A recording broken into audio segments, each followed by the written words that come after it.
இறைவா சக்தி கொடு, சக்தி கொடு, சக்தி கொடு.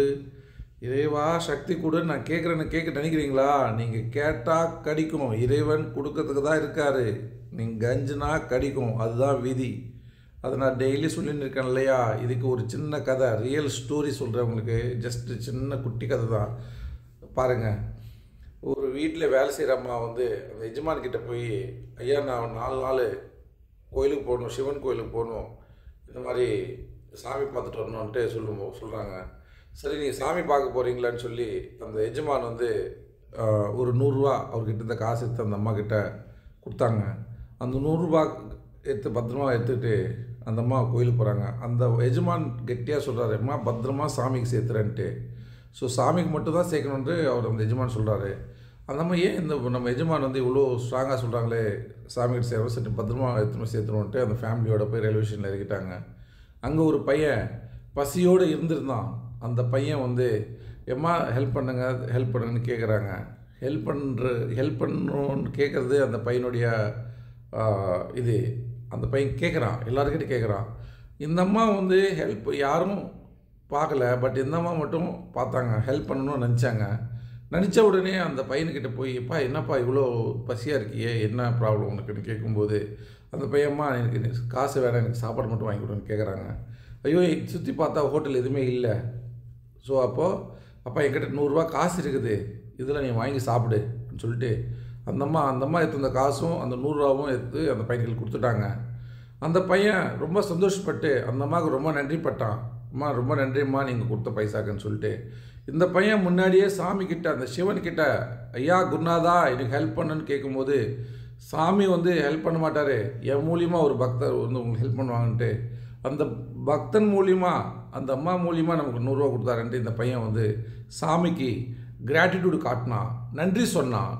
நன்றி ஐயா, பகவானே, கடவுளே, சிவனே, நன்றி ஐயா, எனக்கு கொடுத்த நீங்கள் ஹெல்ப்புக்கு நன்றின்னு சொல்கிறான் அந்த பையன். ஸோ உடனே சாமி, என்ன இவ்வளோ கிராட்டிடியூடு காட்டுறானே இந்த பையன்னு சொல்லிட்டு அந்த சாமி வந்து அந்த எஜமான் கனவுல போய் உடனே அந்த செகண்டே, எப்பா நீ கொடுத்த 100 ரூபாய் என்னுடைய பக்தனுக்கு வந்து சேர்ந்துச்சு, அதனால் நான் உனக்கு நன்றி சொல்ல கடமைப்பட்டிருக்கேன். என்னுடைய பக்தனுடைய அவனுடைய கோரிக்கை நீ தீர்த்து வச்ச, எனக்காக நீ தீர்த்து வச்சனால நான் உனக்கு நன்றி சொல்லணும். சாமியே போய் சொல்லும்போது, என்னடா இது, அந்த எஜமான மறந்துட்டாரு, என்னடா சாமியே வந்து நம்ம கனவுல வந்து நன்றி சொல்கிறாங்களே, 100 ரூபா சேர்ந்துச்ச சொல்கிறாங்களே, அதுக்குள்ளே எப்படி இந்த அம்மா போய் கோயிலுக்கு போயிருக்கோம், வாய்ப்பே இல்லைன்னு சொல்லி உடனே அந்த அம்மா வந்து அந்த எஜமான் வந்து இந்த அம்மாவுக்கு கால் பண்ணுறாங்க. அப்பா எப்படி காசு கொடுத்துட்டியாண்ணா, இம்மா தப்பு நடந்துச்சு ஐயா, குருநாதா தப்பு நடந்துச்சுன்னு சொல்லி அந்த அம்மா வந்து அந்த எஜமான்கிட்ட நடந்த உண்மையெல்லாம் சொன்னாங்க. ஐயோ பரவாயில்லையே, இதுதானே உண்மையான ஹெல்ப்னு சொல்லி அந்த எஜமான் ரொம்ப ப்ரௌடாக, நீ பண்ணதுக்கு எனக்கு ரொம்ப நன்றி, ஸோ நான் போய் சேர்க்க முடியலன்னா கூட நீ போய் சேர்த்த, ஆனால் அந்த அம்மாக்கிட்ட அந்த நன்றி சொல்கிறாரு. ஸோ ரொம்ப சந்தோஷமாக இருக்குது. இந்த கதையில் என்ன சொல்ல வரேன், நான் ஏன் சொல்கிறேன்னு சொன்னால், நமக்கு லைஃப்பில் எல்லாருமே ஒரு இடத்துல நமக்கு எல்லோரும் ஹெல்ப் பண்ணியிருப்பாங்க.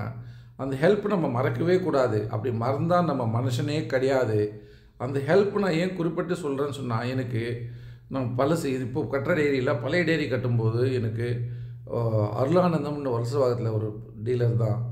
ஜஸ்ட் ஒரு 4 மாதம் 5 மாதம் பழக்கம் தான். அவர் யாருன்னு தெரியாது, நான் யாரும் தெரியாது. நான் இந்த மாதிரி டைரி கட்டுறேன் சார், காசு வேணும்னு சொல்லி கேட்கும்போது அவர் எனக்கு ஒரு 14 lakhs பணம் கொடுத்தாரு.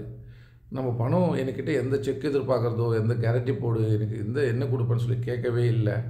அவர் அன்றைக்கி நான் அவர் ஏமாத்திருந்தாலும் அவர் என்ன எதுவும் பண்ண முடியாது. அப்படி அவர் ஒரு நம்ம நம்பி கொடுத்துருக்காரு. அவருக்கு நான் ஃபஸ்ட்டு நன்றி சொல்ல கடமைப்பட்டிருக்கேன். அருள் சார், நான் உங்களுக்கு நன்றி சொல்ல கடமைப்பட்டிருக்கேன் சார், ரொம்ப நன்றி சார், ரொம்ப தேங்க்யூ சார். 2வது, என்னோடய குருநாதர், என்னோடய மென்டரு, என்னோடய தெய்வம், என்னோடய குரு, எனக்கு வந்து எல்லாமே அவர் தான். இந்த பிராண்டை வந்து ஒரு துளியும் அவருக்கு சொல்லாமல் நடக்காது. இந்த பிராண்ட் இப்படி போகணும் சொல்லி ஒரு சின்ன விஷயத்தையும் அவர் எனக்கு வந்து இது பண்ணிட்டே இருந்தார். என்னோடய குருநாதருக்கு நான் நன்றி சொல்ல கடமைப்பட்டுக்கிறேன்.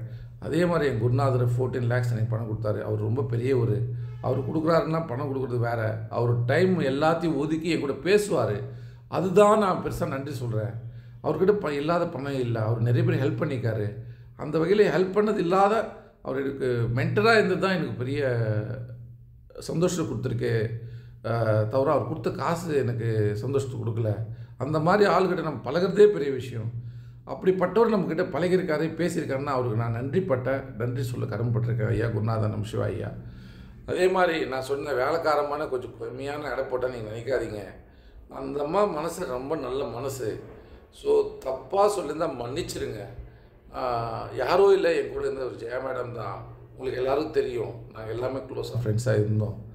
ஸோ அவங்க அன்றைக்கி எனக்கு ஒரு 30 லட்சம் பணம் கொடுத்தாங்க. அதுக்கு நான் யாரும் தெரியாது. நான் என்னோடய பழக்கமே ஒரு 4 months 5 months டைரி கட்டுன்னு சொல்லும்போது ஃபஸ்ட்டு வந்தது இந்த 3 பேரில் இந்த மேடம் ஃபஸ்ட்டு வந்தாங்க. 2வது அருள் சார், 3வது ஐயா குருநாதர் கொடுத்தாரு. இந்த மேடம் 30 லட்சம் பணம் கொடுத்தாங்க. என்கிட்ட ஒரு பேப்பர்லேயோ ஒரு பாண்ட்லேயோ எதுவுமே எழுதி வாங்கினதோ, பேச்சுலேயோ ஃபோனில் மெசேஜ் போட்டதோ, நீ கொடுத்தன்னு சொல்கிற கன்ஃபர்மேஷனோ எதுவுமே கிடையாது. அப்படி ஒரு நம்பி கொடுத்த ஒரு பர்சன் தான் அந்த மேடாமை. அந்த 30 லட்சம் கொடுத்தது எனக்கு பெருசாக தெரியல. ஆனால் அது அந்த எஜமான் இருக்கார் சொன்னார். எஜமான் அவங்க வீட்டுக்காரர் தான் நான் சொன்னது. அவர் அவங்களுக்கு நான் கொடுக்கும்போது அவரும் ரொம்ப சப்போர்ட் பண்ணதுனால எனக்கு அவர் தான் பெரிய தெய்வமாக சிவனாக தெரிகிறாரு.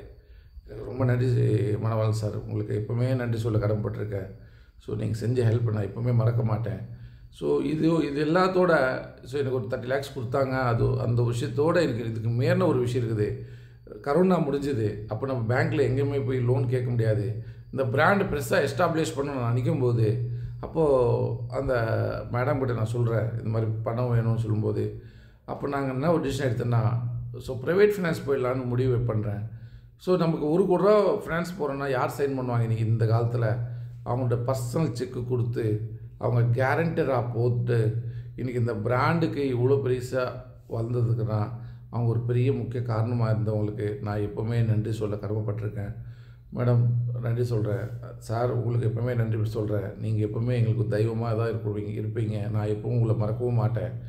இது எல்லார் லைஃப்பில், எனக்கு மட்டும் இல்லை, எல்லார் லைஃப்பில் ஒருத்தர் நமக்கு ஹெல்ப் பண்ணியிருப்பாங்க. ஒரு ஹெல்ப் பண்ணாமல் ஒருத்தர் நம்ம ஒரு பெரிய இடத்துக்கு போக முடியாது. ஸோ அப்போ எல்லாருக்குமே நம்ம நன்றி சொல்லணும். நன்றி சொன்னால் தான் அது நம்மளுடைய கடமை முடியும்.